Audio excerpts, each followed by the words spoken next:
Hello everyone. आज का अपना पहला एलएक्यू है। हमको प्रोपेनॉल के यूजेस बताना है और हम उसको उस कंडीशन में क्यों यूज़ करते हैं उसको एक्सप्लेन करना है। ठीक है, तो ये पहले इसका इंट्रोडक्शन देख लेते हैं। इंट्रोडक्शन में प्रोपेनॉल हमको पता है नॉन सिलेक्टिव बीटा ब्लॉकर होता है। बीटा एड्रीनर्जिक रिसेप्टर ब्लॉकर होता है। ठीक है, जो बीटा 1 बीटा 2 दोनों को ब्लॉक कर देगा। तो देखते हैं हम पहले हम इसको यूज़ कहाँ करते हैं। पहला होता है हाइपरटेंशन। ठीक है, तो हाइपरटेंशन में क्या होता है, हमारी हार्ट रेट बहुत ज़्यादा बढ़ जाती है, कॉन्ट्रैक्टिलिटी बहुत ज़्यादा हो जाती है, बीपीओ बहुत ज़्यादा हो जाता है। तो हम क्या चाहते हैं कि भाई इतना ज़्यादा ना हो, यानी कम हो जाए। तो इसलिए हम क्या करेंगे, प्रोपेनोल दे देंगे ताकि क्या हो जाए, कार्डियक आउटपुट कम हो जाए। और कार्डियक आउटपुट किससे कम होता है, by decreasing the heart rate and myocardial contractility, यानी हार्ट उतना ज़्यादा कॉन्ट्रैक्ट होगा नहीं तो उतना ज़्यादा ब्लड प्रेशर बढ़ेगा नहीं। ठीक है, और बीटा 1 हमारा कहाँ कहाँ होता है, बीटा 1 हमारा हार्ट में होता है और जेजी सेल्स में होता है। जेजी सेल्स में क्या करता है, रेनिन सीक्रेट करता है। अब रेनिन को भी क्या हो जाएगा, रेनिन भी इनिबिट हो जाएगा। तो रेनिन इनिबिट हो गया तो क्या हो जाएगा, जो एंजियोटेंसिनोजेन होता है वो एंजियोटेंसिन 1 में कन्वर्ट हो पाएगा क्या, कन्वर्ट नहीं हो पाएगा। तो इसकी वजह से फिर जो आगे अल्डोस्टेरॉन बनना है तो वो होगा क्या, नहीं अल्डोस्टेरॉन नहीं बनेगा तो हमारा जो बीपी वो है वो बढ़ेगा क्या, नहीं बढ़ेगा। ठीक है, देन एंजाइना पेक्टोरिस में हम यूज़ करते हैं इसको। By decreasing the heart rate and the contractility propanol decrease the myocardial oxygen demand preventing episodes of angina. यानी अब देखिए पहले एंजाइना होता क्या है हमको ये समझना होगा। अब एंजाइना में क्या होता है ना, हमारी जो कोरोनरी आर्टरीज होती है तो वहाँ पे क्या हो जाता है, यानी कोई ब्लॉकेज आ जाता है वहाँ पे कोरोनरी आर्टरी में। ठीक है, यानी अगर सपोज करिए कोई ब्लॉकेज आ गया कोरोनरी आर्टरी में जिसकी वजह से ब्लड फ्लो कम होगा, मतलब जो हमारे जो दूसरे ऑर्गन्स हैं तो उनको ब्लड कम पहुंचेगा हमारे हार्ट को। दूसरे ऑर्गन नहीं, जो हमारा हार्ट है तो हार्ट को क्या होगा, कोरोनरी आर्टरी जो हमारे हार्ट को सप्लाई करती है तो हार्ट को क्या होगा, कम ब्लड आएगा यानी कम ऑक्सीजन आएगा। तो इसमें हम एंजाइना पेक्टोरिस में क्या करते हैं, हार्ट रेट, अब हम ये नहीं चाहते कि भाई हमारा हार्ट को पहले तो हम ऑक्सीजन कम मिल रही, ऊपर से हम ये नहीं चाहते कि भाई हमारा हार्ट बहुत ज़्यादा काम करे। तो इसलिए हम क्या करते हैं, हार्ट की रेट को और कॉन्ट्रैक्टिलिटी को कम कर देते हैं by blocking the beta 1 receptor. ठीक है, and decrease the myocardial oxygen demand preventing episodes of angina, यानी हार्ट ज़्यादा काम करेगा नहीं, हार्ट रेट कम रहेंगी तो जो हमारी मायोकार्डियल ऑक्सीजन जो डिमांड रहेंगी वो भी कम रहेंगी। ठीक है, एंजाइना में हम इसलिए यूज़ करते हैं इसको। देन एरिथमियाज, अब एरिथमिया में हम क्या एरिथमिया यानी क्या, इरेगुलर हार्ट बीटिंग। तो propranolol is effective in controlling the supraventricular tachycardia.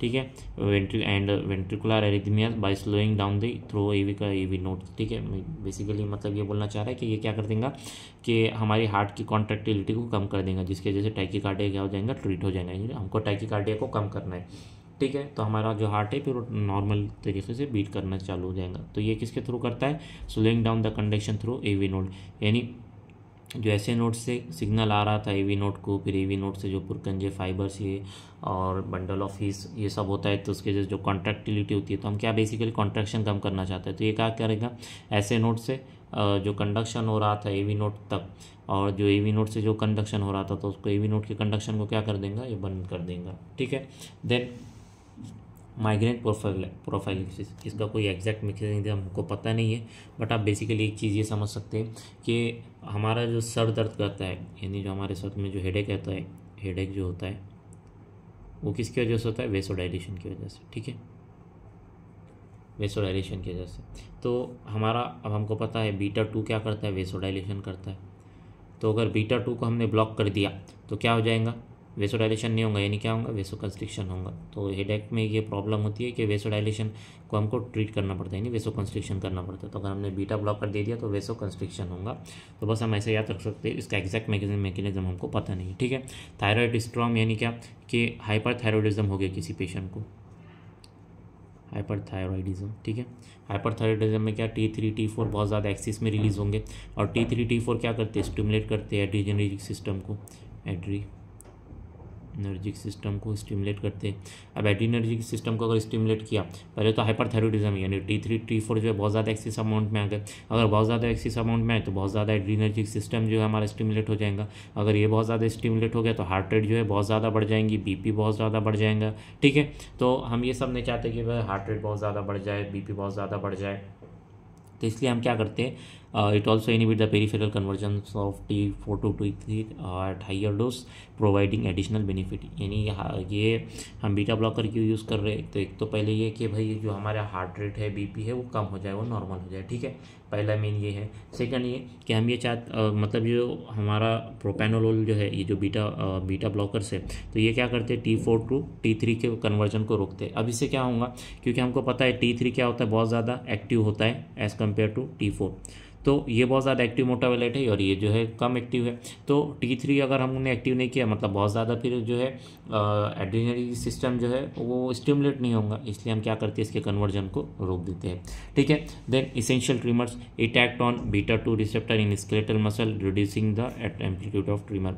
यानी जो हमारा β2 रिसेप्टर होता है वो क्या होता है, स्केलेटल मसल्स के स्पिंडल में होता है, ठीक है, वहाँ इसकी वजह से हमको ट्रिमर होता है। यानी जब ये अगर β2 स्टिमुलेट हुआ तो जो हमारे स्केलेटल मसल के स्पिंडल फाइबर्स के ऊपर जो β2 है तो वो भी स्टिमुलेट होगा, जिसकी वजह से क्या होगा, हमको ट्रिमर्स होंगे। तो हम क्या करते हैं, एसेंशियल ट्रिमर्स, यानी हमको कोई अचानक स्टेज पर जाना पड़े या कोई स्पीच देना पड़े, इन जिन लोगों में स्टेज करेंगे तो उनके कैसे हाथ थोड़े काँपते, वो थोड़ा थर थर करते, तो अगर ये सब ना हो तो इसलिए हम क्या करते हैं, β2 ब्लॉकर देते हैं, ठीक है, बीटा ब्लॉकर्स देते हैं, ताकि β2 ब्लॉकर्स देते हैं ताकि क्या, इनको जो ट्रिमर्स हो रहे हैं वो ट्रिमर्स ना हो, उसका एम्पलीट्यूड कम हो जाए, ठीक है।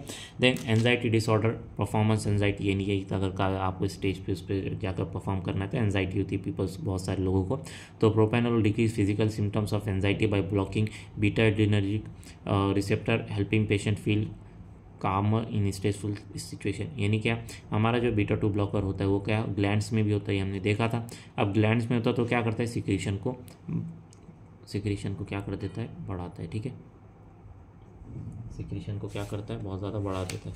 तो हम क्या चाहते हैं कि भाई β2 को अगर हमने ब्लॉक कर दिया तो सिक्रीशन जो है वो बढ़ेंगी कि कम हो जाएंगी, सिक्रीशन क्या हो जाएंगी, हमारी कम हो जाएंगी। तो ये इसके थ्रू ऐसा काम करता है, ठीक है।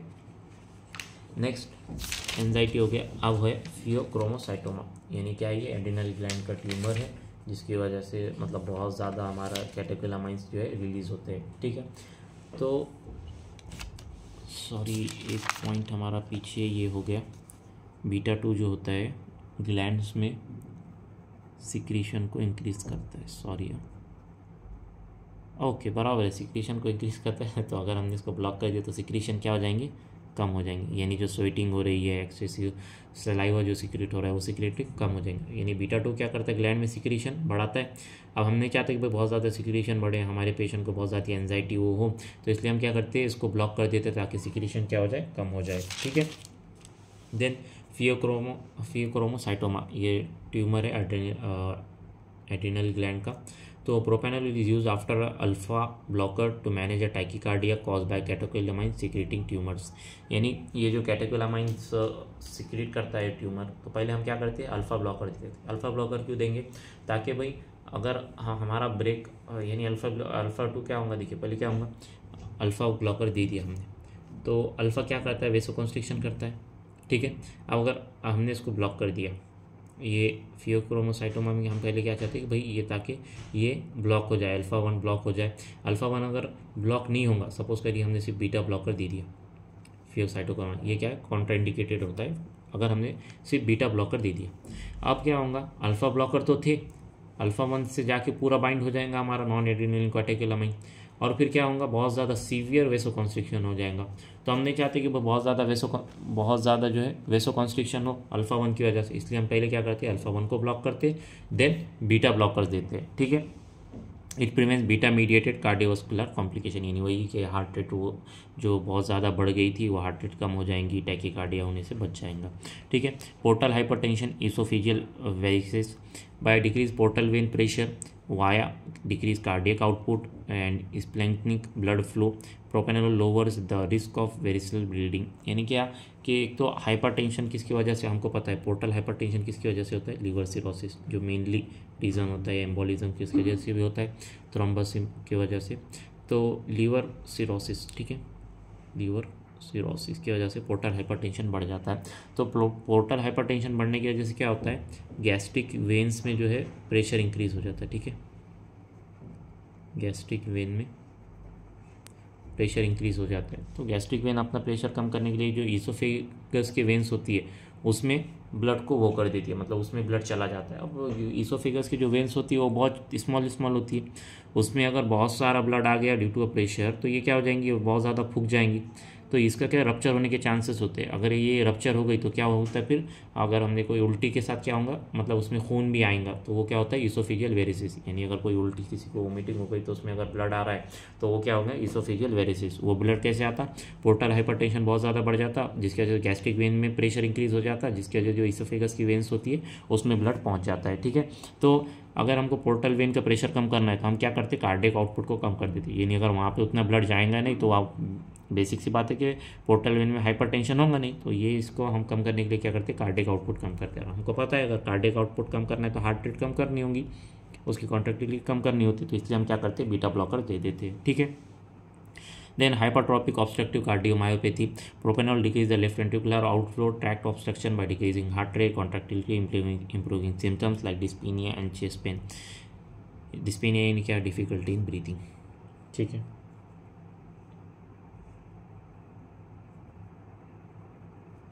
बेसिकली ये जो है ना बहुत ज़्यादा सीवियर कंडीशन में यूज़ करते हैं। सपोज़ करिए हमने डिस्पिनिया यानी बीटा 2 भी ब्लॉकर दे दिया।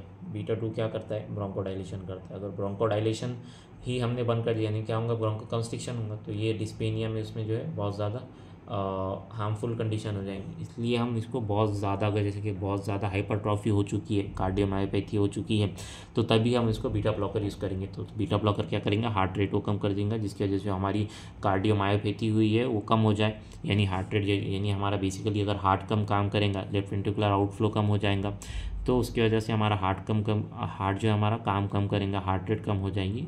तो इसलिए हम इसको यूज़ करते हैं हाइपरट्रॉपिक ऑब्स्ट्रक्टिव कार्डियोमायोपैथी। नाम से पता चल रहा है हाइपरट्रॉफी, यानी हमारा हार्ट जो है बहुत ज़्यादा काम कर रहा है, इसलिए इसकी जो सेल की साइज़ हो गई है वो क्या हो गई, बढ़ गई है बहुत ज़्यादा।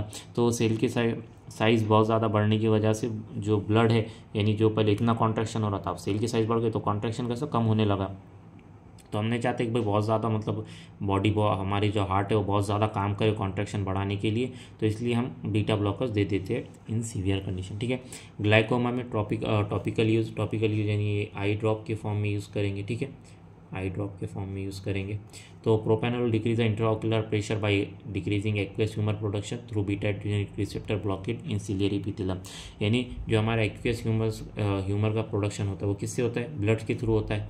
तो हम क्या करते हैं, ब्लड के थ्रू होता है। तो जो सिलियरी मसल्स में जो बीटा ब्लॉकर्स, यानी आई में क्या करता है, मिडियासिस करता है, सॉरी आई में ये क्या करता है, हमारा जो बीटा 1 बीटा 2 अल्फ़ा 1 जो है मिडियासिस करता है, बीटा ब्लॉकर का कोई काम नहीं है इसमें। ठीक है, तो बीटा 2 क्या करता है, हमारा वेसोडाइलेशन करता है। ठीक है, तो अगर हमने बीटा 2 को ब्लॉक कर दिया तो क्या हो जाएगा, वेसो कॉन्स्ट्रिक्शन हो जाएगा।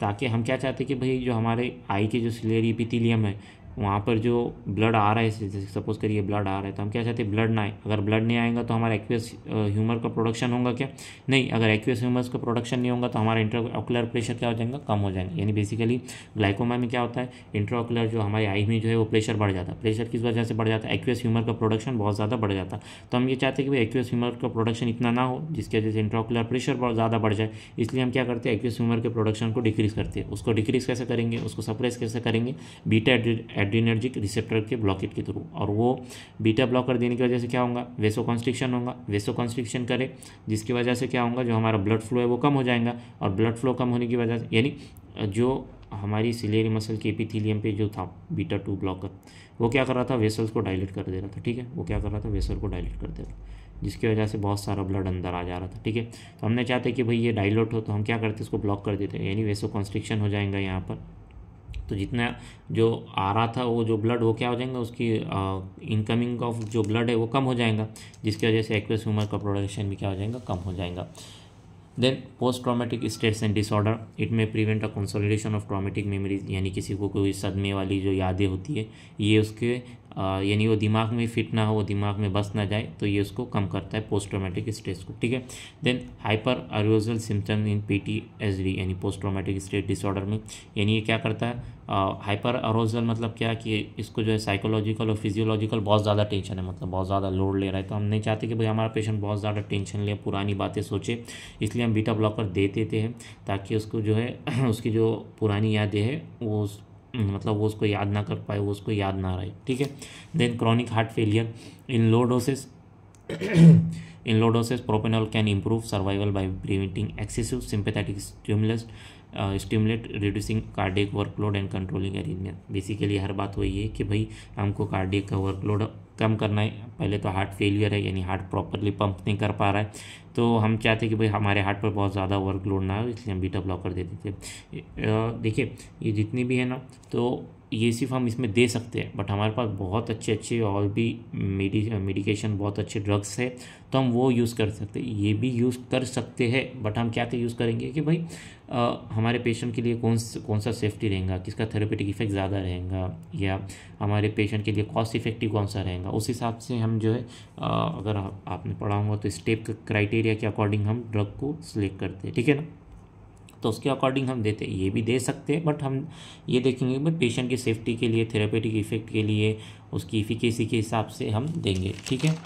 आई होप आपको समझाऊंगा। एक बार हम जल्दी जल्दी देख लेते हैं हमने क्या देखा। हाइपरटेंशन में यूज़ करते हैं, अंजाइना पेक्टोरिस में यूज़ करते हैं, देन एरिथमियाज में यूज़ करते हैं, माइग्रेन प्रोफाइलेक्सिस में यूज़ कर सकते हैं, थायराइड डिस्ट्रॉम यानी हाइपरथायरॉयडिज्म में यूज़ कर सकते हैं, एसेंशियल ट्रीमर्स में, एंजाइटी डिसऑर्डर में यूज़ कर सकते हैं। फियोक्रोमोसाइटोमा में एक बात याद रखिए, सिर्फ बीटा ब्लॉकर नहीं देना है, पहले अल्फा ब्लॉकर देना है, फिर बीटा ब्लॉकर देना है, ठीक है। पोर्टल हाइपरटेंशन और इसोफिजियल वेरेसिस में यूज़ कर सकते हैं, हाइपरट्रॉपिक ऑब्स्ट्रक्टिव कार्डियोमायोपैथी में यूज़ कर सकते हैं, ग्लाइकोमा में यूज़ कर सकते हैं, पोस्ट ट्रोमेटिक स्ट्रेस डिसऑर्डर में यूज़ कर सकते हैं, क्रॉनिक हार्ट फेलियर, यानी टोटल 13, जिसमें से अगर आपने 8-10 भी याद रख लिए तो एग्जामिनर बहुत ज़्यादा नंबर देंगे लिख के, ठीक है। ओके, आई होप आपको समझाऊंगा।